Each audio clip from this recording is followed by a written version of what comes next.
Do you see the screen now? Yes, Yeah, sir. yeah. See, 754. I just did the same thing again. well, Oh, I hope it won't fall again because I did the same thing before. All right. 754. Doesn't cruelty result from an absence of moral sense? You may say that the moral sense is not developed, but do not say that it is absent, since it exists in principle in all human beings. This moral sense is what later transforms them into good and humane beings. It exists in the primitive, like the onset of the aroma of a bud of a flower that has not yet opened. All faculties exist in humans in a rudimentary or latent state and develop according to how favorable the circumstances are. The excessive development of some impedes or neutralizes that of others. The overexcitement of the material instincts strikes, so to speak, the moral sense as moral development gradually weakens. I can't see if there's something more. Okay, I got a note over here that our internet is unstable. I don't know if you can do anything about that. So, If you raise it just a little, I can see the last of that sentence. Yes, okay. Gradually weakens the purely animal faculties. okay.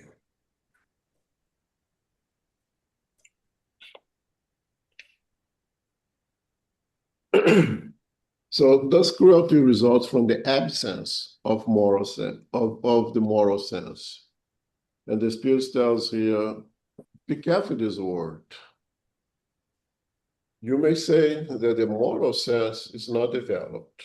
So they are telling us here, the problem is it's not there. It's that we don't have it, or those individuals who practice does not have it. It's absent. No, it's not absent. It's not well developed. Two complete different things. At the moment that we become an individualized, intelligent principle, the minute we become a spirit, we received all the natural laws imprinted in our conscience. So it's there. All those laws that we are talking about here are there imprinted in the prehistoric man, as long that man has already become an individualized, intelligent principle. It's been there.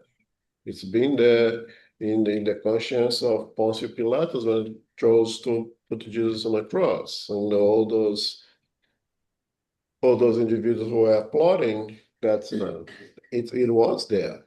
Okay, so it's not that it's absent. God is just. He does not provide things to one and not to another, right? But God being also just, provides us the free will. So in our development, not evolutionary path, as we studied here already, we are mostly we act mostly instinctively. And again, instinct is something very materialist for us to survive here, right? As we develop a little bit, we add reasoning to the instinct. And then as we develop more and more, we have sentiments to the reasoning and to the instinct. And in that evolutionary path, the more evolved individuals will allow the sentiments to prevail over reasoning and over instinct. When we are purely instinctive, we may choose cruelty. We're purely instinctive and a little reason, we may reason that that individual deserves cruelty, that the individual deserves to suffer. But when you add sentiment to that, we would eliminate that. No one deserves to suffer. If someone needs to be eliminated in a war, and unfortunately wars still exist and things happen, we do in a without cruelty. I don't even know what the word to that is. Okay, but when you add the pleasure to see someone suffering, that it's no longer associated with any kind of sentiments. Then it's pure instinct and a little bit of reasoning yet, because even with more reasoning, individuals do not perform that. In our development, what we do is we retrieve our thoughts in direction of our conscience. And when you do that, then we will retrieve those laws that are studying over here, and that will prevent us to act in a cruel manner. Okay? So, just like intelligence, we all have received the seeds of intelligence, but you have the free will to exercise that seed provided to us to make it grow, to become wider and wider and wider, and it becomes smarter and smarter and smarter using our free will. Right. The same thing here with the sentiments, with the moral here. Okay, it's there. Now we need to develop. We need to be able to retrieve our thoughts back to our conscious before we act. And just like building up muscle, the more you do that, the more stronger the sentiments become, and the more you will weaken the instinct and become more spiritualized, less animalized. Questions, comment?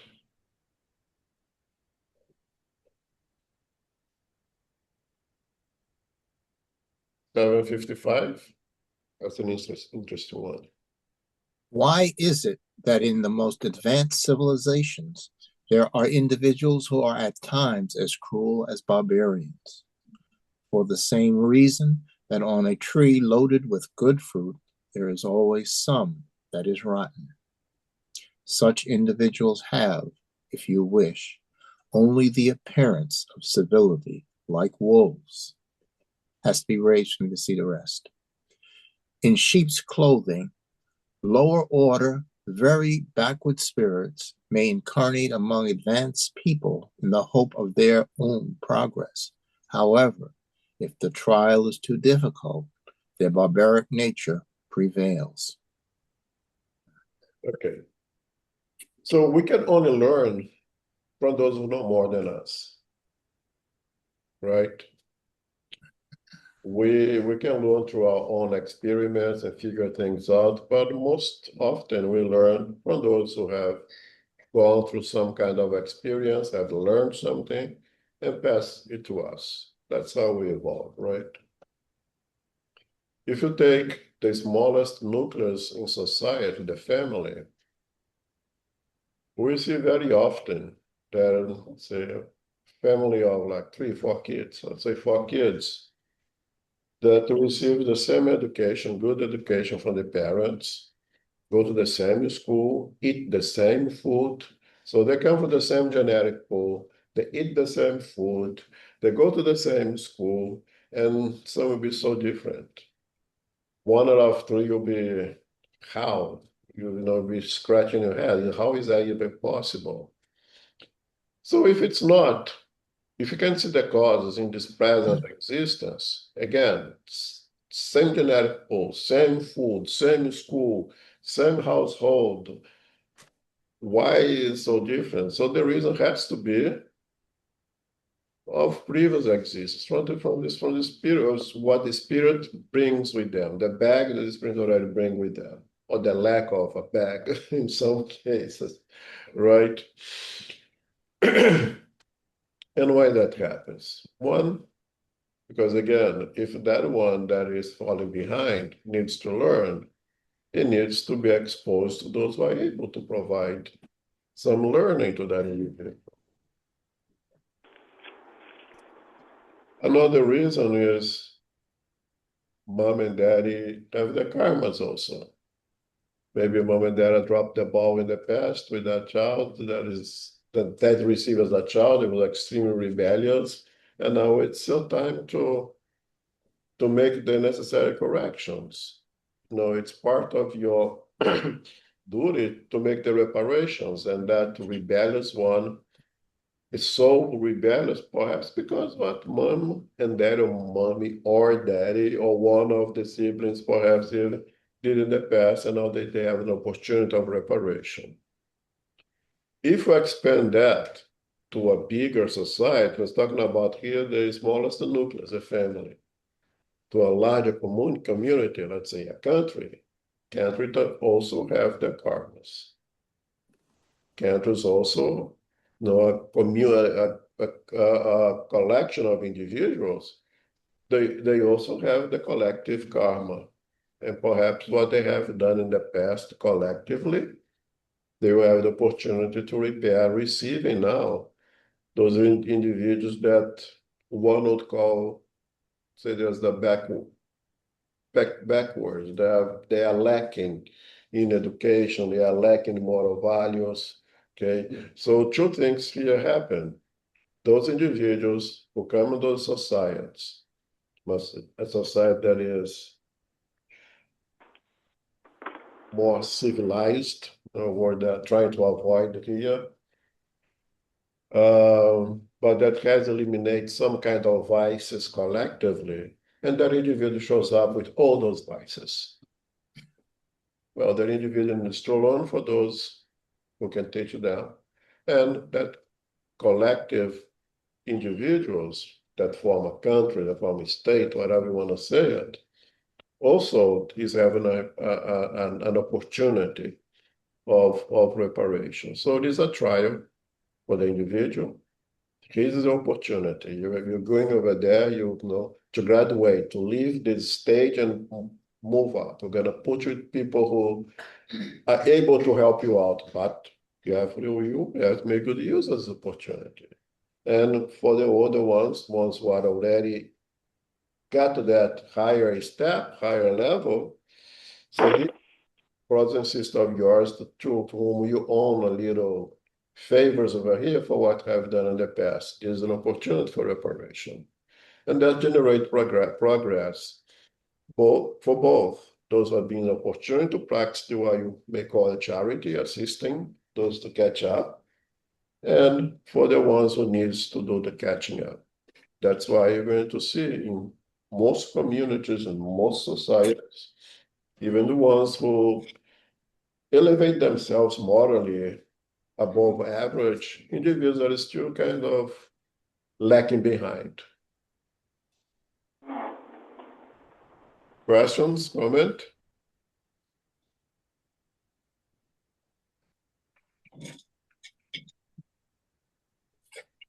$7.56.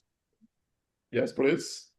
Will the society of moral individuals someday be purged of evildoers? Humankind is evolving. Those who are dominated by the instinct of evil and who are out of place among moral people will disappear little by little. Like bad grain being separated from the good when threshed, but they will be born again in other envelopes.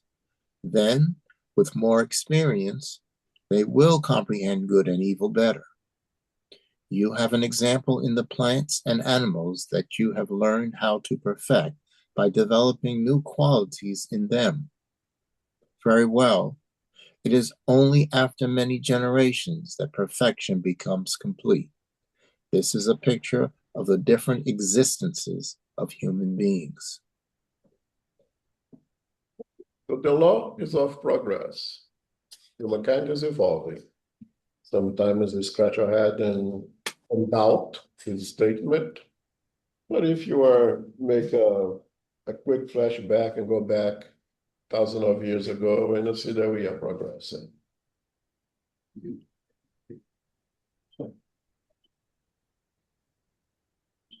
Those were still primarily instinct. Again, we use the evolutionary path of instinct to reason sentiments, right?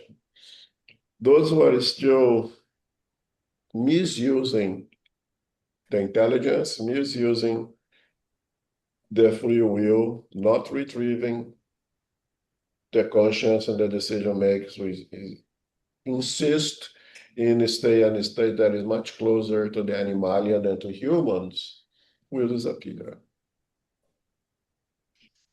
What do you mean will disappear? They will cease to exist. What the disappear is, you can understand it in two ways. They will learn and stop to be instinctive human beings and become reasonably or humans with sentiments. So at the moment that I transform myself into something else, that other thing ceases to exist. It disappears. It disappears, right? The moment that I stop being a barbarian and become civilized, the barbarian died in me. It's no longer barbarian in me. But unfortunately, there are also a different way to understand the disappear is going somewhere else. Is what is happening in an accelerated form right now in our days.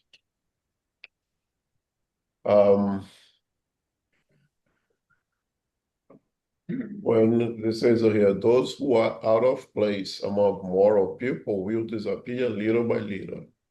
Those who does not fit the moral value of the general population will have an opportunity to start over or to continue their progress somewhere else.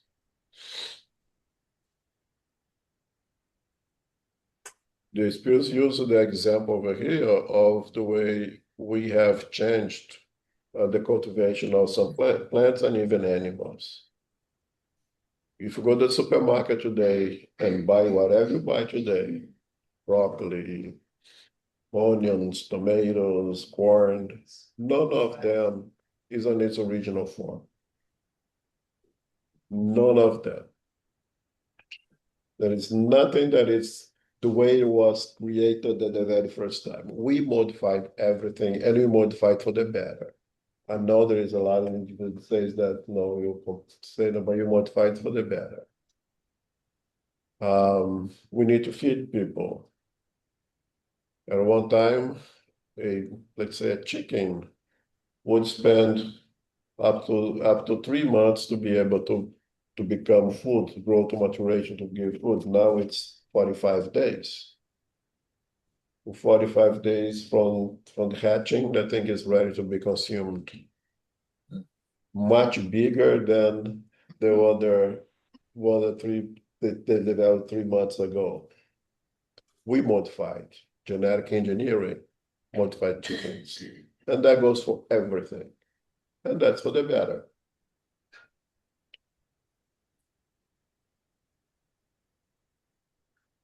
We human beings are modifying ourselves as well. We are changing ourselves for the better. But different from the chickens that do not have a choice, we impose this upon them, right?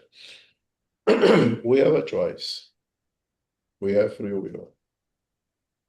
So if you want to continue and stay in this planet that is elevating slowly its moral value, I know it's hard to believe on what we see these days and we'll go to the news, but we are in this accelerated process now. We are getting rid of most of those who are still barbarians, and those who, when they want to step up morally, will remain here. The planet will be a different planet. The right now, trial and expiation, evil prevails over good. The next phase, good will prevail over evil. There is still some evil around. Again, the opportunity of learning, our karma, we're going to have opportunity for those who come in and try to catch up. If they don't make good use of the opportunity, they may create some problems. It will happen. but it will be a lot less than that. And those who persist in animalia, those who persist in barbarian behavior, will go to worlds that it's more comparable to them. And actually, that's not true. They go to worlds that it's below their level, because this way that can be a catalyst instrument to bring growth to that community. What will be considered barbarian for us here, when they arrive in the place where they arrive, they will be in a state of being above average. So if you don't want to start learning from Jesus, I suggest you start learning how to make fire with two pieces of wood, because you may end up in places like that.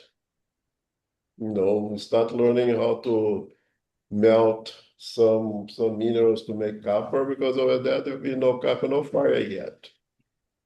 So we start learning those things now if you don't want to learn what Jesus has to offer to us. Again, we have the option. It's for us to decide. We decide where you're gonna go. But staying here would be a lot nicer than go to a place where you're gonna have to teach people how to make fire yet. Okay. Is there any question on the top of cruelty further? Because now we're going to get into dueling, which is, I'd like to go as fast as possible. I don't think there's much here for us to deal with dueling, but it is in the top of this of destruction. Naturally has to follow a border first, and at the time of Kardec, here I'm gonna work parents because I have read it before. It was already a crime, and then I have not read some other things that in some places was not a crime. I've read that when you see those Western movies and there's duel with guns over here, that seems to be illegal. Apparently, it was tolerated. Was not a big deal, but it was not something considered to be legal. No, again, it's the comparison made is smoking cannabis in some other states where it is still illegal, but everybody's smoking, and nobody cares anymore. Nobody's paying attention, right? But it was not really legal anymore. So I really don't know now what is the truth of, let's say, the time of Kardec, dueling with a sword. My first reading is that it was not legal, was practiced very often. That was not something that would say, oh, it's okay, by the law. By the law is not okay. But again, I have read other things that say that there was not a crime. So I really don't know what it was. But it happened a lot of time of Kardec, and even a little bit later than Kardec, especially with sword and discounted guns, of course.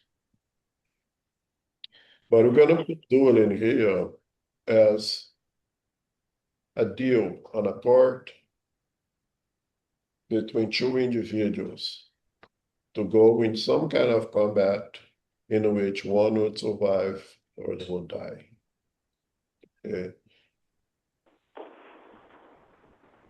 And kind of limited to that, because the question and answers from the spirits reflected that. In fact, two individuals who get together and could not resolve the issues otherwise, and then the dispute comes to this final thing. One of us will survive. You agree to that? I agree to that. That is what we could be considering dueling over here, because we could see dueling in many other forms. Okay, and perhaps we could talk about that later. So 57. Can dueling be considered a case of lawful self-defense? No. It is murder and an absurd custom worthy of barbarians. In a more advanced and moral civilization, people will understand that dueling is as foolish as the combats of antiquity that were regarded as the judgment of God. Okay, so there is no self-defense in dueling. Once you shake hands, you make an accord. Well, we agree that you're going to have some kind of combat, with a gun, with a sword, with a fist, whatever they choose, with a knife, I don't know, in which only one will survive, the other one will not. Is something premeditated. You can use that is premeditating self-defense, legitimate self-defense. The Spirit says over here is an absolute custom. So it means it's something that was customarily done, right? And that will disappear as have disappeared, at least in this form as we're saying over here, a deal that one will survive, the other will die. It has pretty much disappeared, at least in that sense. And could never in any way be considered self-defense. They would say the self-defense of our honor, our pride, but that only, as going to see over here, just legitimate our ignorance, our very low moral values, that we judge that this honor, this pride is more important than our time here in this reincarnation for ourselves and for the other individual as well.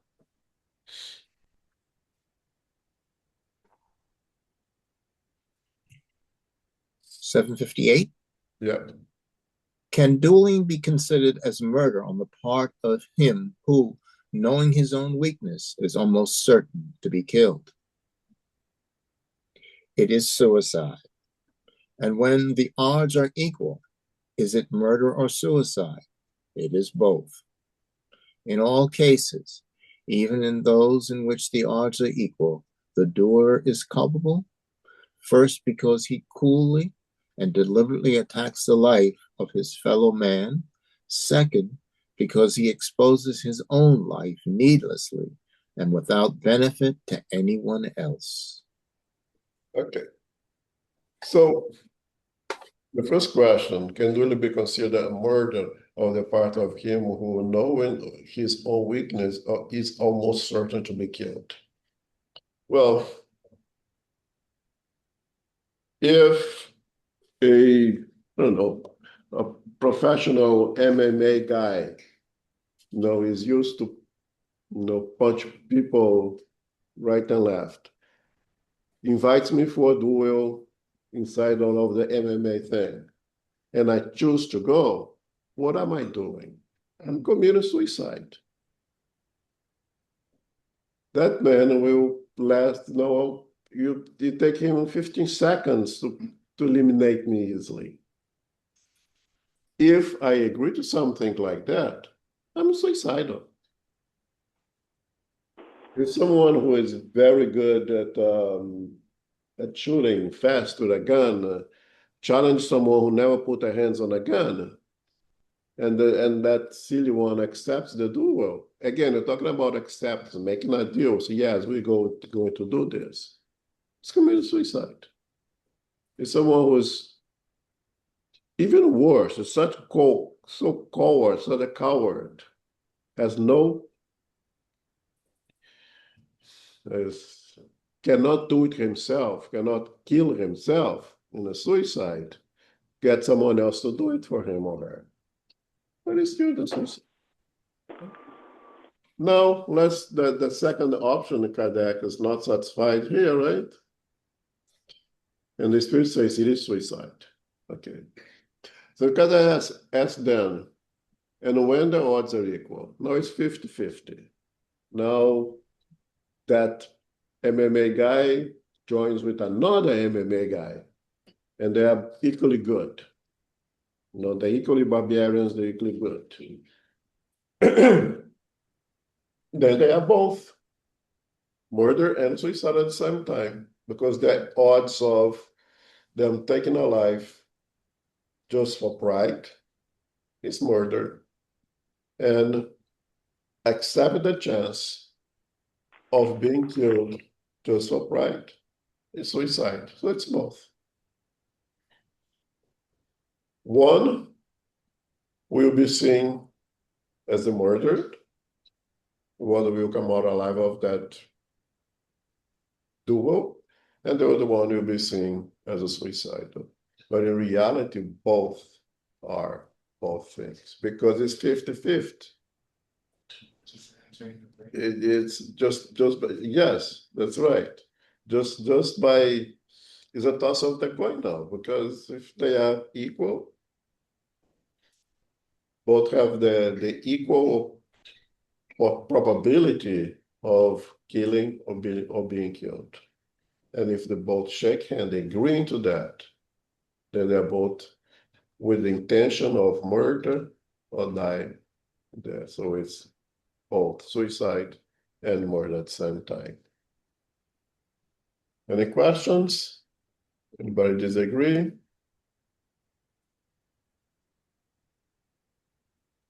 Elmo, Carol here. Okay, hello. Yeah, hi. I was really fortunate to actually study fencing for about 5 years. Had an excellent teacher. It was very powerful to have it as a sport and as an exercise of discernment as well. I'm very glad that I wasn't in the era of fencing when it was considered vanity, prideful, and murder, because I can understand it as a very powerful weapon. I mean, there can be, to an individual studying, even in the best conditions, one can overreact physically to, it's not a duel, of course, but it's a lesson in control, and that can go haywire at sometimes. So indeed, now I'm glad that we have ways of improving without the point of being in a duel. I can greatly appreciate that now. Thank you. Thank you. It's sport. Yes. Sport is not meant to hurt or even to kill someone. It's meant to measure the skills, the ability of the two individuals. And when we do the sport, then we are trying to overcome the opponent. In reality, we are trying to overcome ourselves to become better at what we do, right? It's completely different. I have heard in previous studies of the same topic of this book, individuals putting sports in this topic of dueling. I go back to the intention. When you get into the sport, whatever sport you choose, judo, martial arts, what's your intention? Is the intention that is to hurt someone? Is to have a competition when you want to increase your skills in that specific field that makes you better at it. And the way that you do that is going into the competitions. That's what you can make make yourself better. Get the greatest swimmers out there. They would never be as good as they are if they were not competing against someone just as good as they are, or perhaps even a little bit better. They'll push them to get better and better every day. So that's different. I don't put sports in this category. Unfortunately, there's some sports over there that is beyond me even to be called sports, and I clearly say MMA is one of them that I do not consider a sport because it's absolutely barbaric. Boxing, yeah, boxing also, but boxing compared with MMA is such a big difference in the rules, and yeah, it's quite different also. But yes, Carol, I put that in the intention. If an individual knows how to control themselves and know that it's just a sport and it's just a small competition, there should be no reason to individuals get injured now, especially today with the technology when they do that sport, right? There's the electronic thing. But if in the middle of the competition I get angry, I get upset, and I start to try to hurt the individual, then no, we transform that sport into something else that should not be there, right? So you have to open the possibility of that happening. But the purity of the sport is just pure sport with no intention of cause harm to anyone. And unfortunately, in sports, competitive sports, sometimes people get hurt. It happens.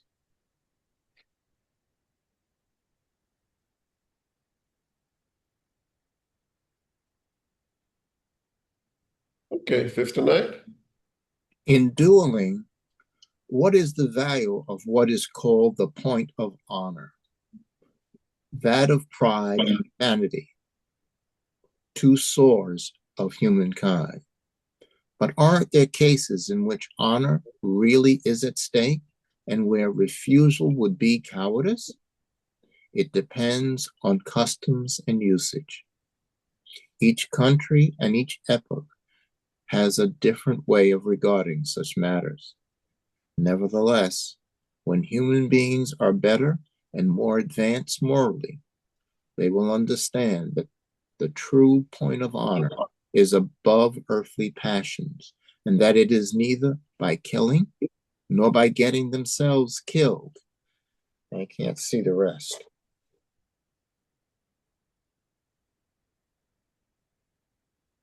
That a wrong is redeemed. There is more greatness and true honor in recognizing wrongdoing if we err, or in forgiving if we are right, and in all cases, in not attaching importance to insults that cannot harm us. Okay. So I think the comments of Kardec here tells everything in this topic. But The point, yeah, go ahead. it's really part of the cultural context, and sometimes people are pressured into it.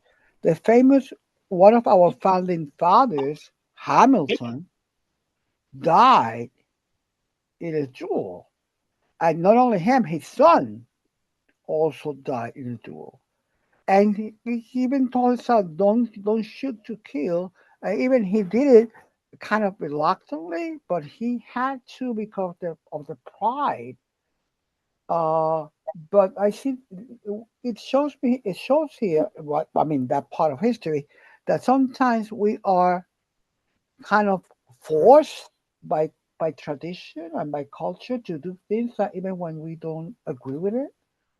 In the case of I'm looking at the case of Hamilton himself, because he even told his son not to kill. He did not believe in it, and that's why they went to Jersey, because New York State was against the law. So my point is that sometimes this, of course, there's no honor. I mean, now looking back in time, in hindsight, but some people still do things out of the pressure that they find themselves in, the cultural context they find themselves. Am I making sense? Yeah, absolutely. You are basically repeating the words of the spirits, right? Yeah, So on the first question, I'm not saying it's right. I'm not saying it's yeah, correct. No. in dueling, what is the what is the value of what's called the point of honor? This piece says pride and vanity, two swords of humankind. Then come to your point over here. Yes, yes, fine. But they aren't. But aren't there cases in which honor really is at stake and where refuse would be a cowardice? And the answer is exactly what you say. It depends on custom and usage, right? Silly thing as growing up in Brazil, my 6, 7, 8 years old, I mean, you wanted to fight someone, you cross the mothers. You say your mother this and that, the other person would had to fight with you now. Because otherwise it would be a coward, it would be know all those names the kids use, I'm not gonna use over here, right? That you don't care about your money, those things. So if you want to fight someone, you just call right in the face and you curse their mothers. How silly is that? Now, for us, that's silly. We laugh at this today, right? If you extend that to a higher level, Hamilton case, right? We see that it's still pure vanity, pure And pride. right? But there are circumstances depends on customs and epoch. Each country and each epoch has a different way of regarding such matters. But but the fact that each country and each epoch has a different regarding this matter does not make it right and does not eliminate that the reason that we do it is for pride and vanity.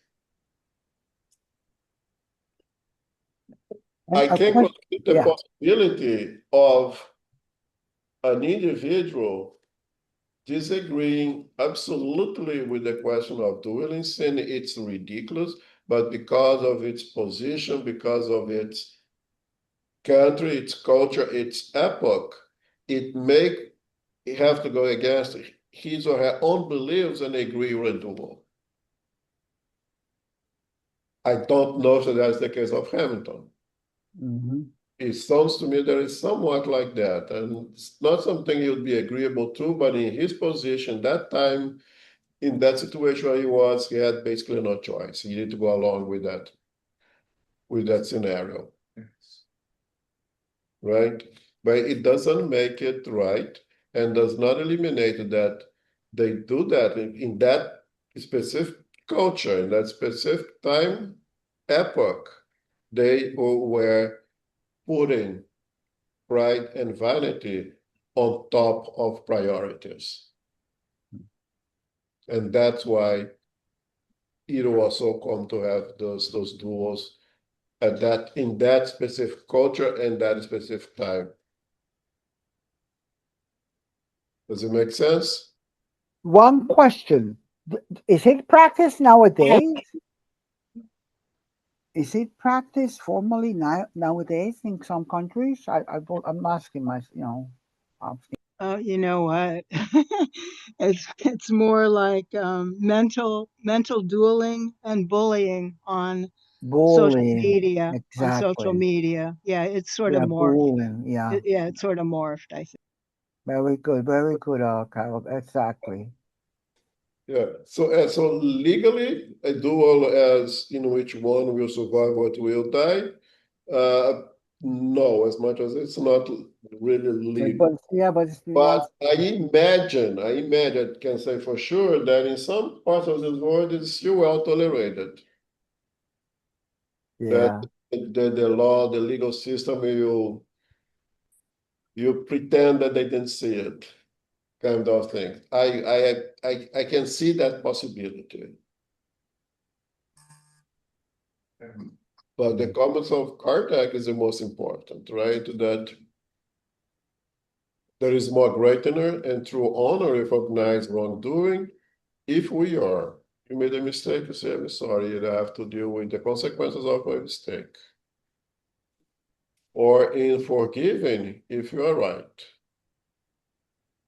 And in all cases, in not attach importance to insults that cannot harm us. I think this is the most important. It is not attach importance to insults that cannot harm us.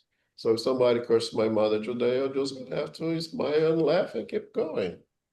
But when I was 7, 8, 9 years old, I'd have to fight or pretend that I fight.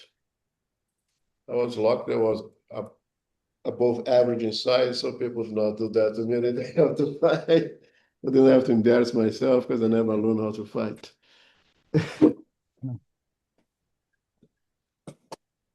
It's 3 minutes left.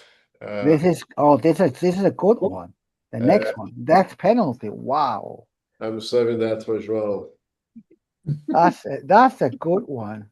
Let's João deal with that. So next week we deal with death penalty. Indeed, it is very intriguing. Yeah, very very interesting. That's topic. Carol, first, if anybody has any questions, we have another minute.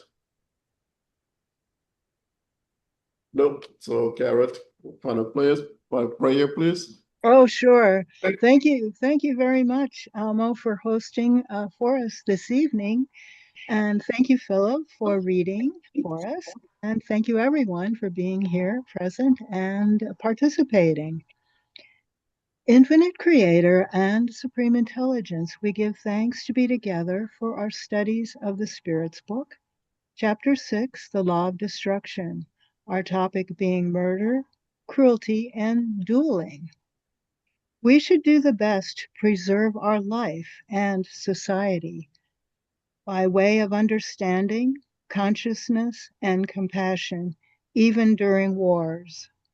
Murder and genocide are not acceptable in God's eye. Cruelty is more instinctive, in which matter overpowers spirit. We have free will, and the seeds of intelligence are within us. As we progress, we learn to think before acting. However, low order spirits may incarnate among more advanced people for purposes of learning. Dueling is an exhibition of pride, of vanity, murder, and suicide, and this is now considered foolish and barbaric. There is no intelligent honor present in dueling. There is honor in recognizing, however, our wrongdoing. We give thanks to the spiritual benefactors and the good spirits for guiding and inspiring us this evening. May we receive the love, light, and peace of Christ within us and for our loved ones, our teachers, our directors, our counselors, our mediums, our workers, and all participants.